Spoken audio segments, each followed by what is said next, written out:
Jorge Cervantes lives in a single-story suburban home just outside of Sonoma, California. The town center, with its historic mission, almost 1950s small-town feel, and links to the region's well-established wine industry, is worlds away from the San Francisco Medical Cannabis Cup and its explosive championing of cannabis culture. Yet Cervantes, his pen name, not his real name, is a pivotal figure in that world. In the early 1980s, he wrote one of the first indoor grow guides. His book, Indoor Marijuana Horticulture, has sold over 700,000 copies and is available in 7 languages. In his home office, he still has a copy of the first printing with its hand-drawn diagrams of the plant and grow rooms. Through it, and many subsequent volumes, he taught generations of growers how to cultivate marijuana, indoors and out, and how to breed and produce seeds.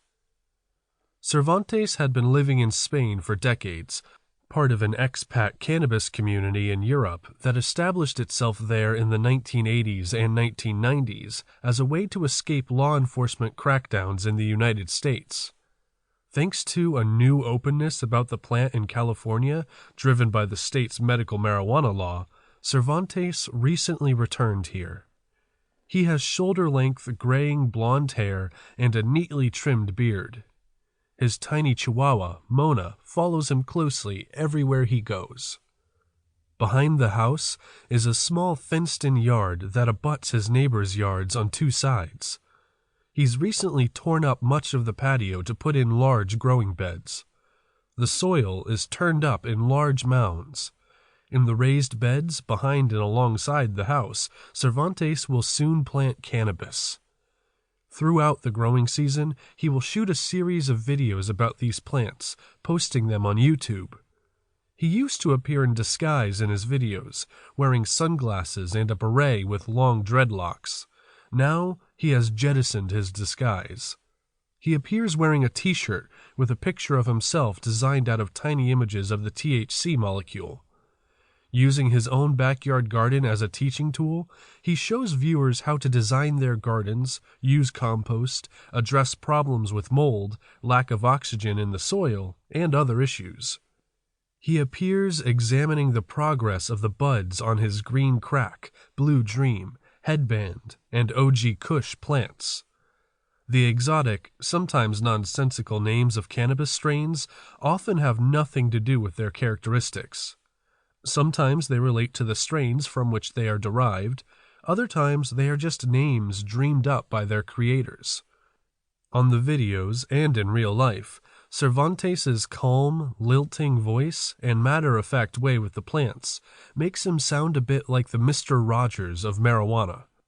And even in this bucolic, suburban Mr. Rogers neighborhood, growing marijuana in your backyard is just not a very big deal. A few months later, I meet Cervantes at his friend's place in San Francisco's South of Market neighborhood, a former industrial area now filled with nightclubs, restaurants, and condominiums not far from where the San Francisco Medical Cannabis Cup was staged. Inside of an old brick industrial building, Cervantes' friend Marco, who has asked that I not use his real name, sets several jars filled with marijuana down on his large dining room table. He pops the lid off one, takes out a walnut-sized bud, and shows it to me. "This is lamb's bread," he says. "It's an heirloom strain." As he explains, lamb's bread is a strain of marijuana originally grown in Jamaica and, lore has it, was reggae legend Bob Marley's favorite. In today's market, it's a relatively rare and valued strain. The bud Marco shows me, about the length of his thumb, is a pale green cluster of tiny cannabis flowers that smells citrusy and a little sharp. It's an up, energetic high, he says. No couch lock at all. He opens up another jar filled with a strain called blue cheese, takes out a bud and squeezes it between 2 fingers. "This one, when you touch it, it's perky almost. Hard," he says. "We grow really good pot."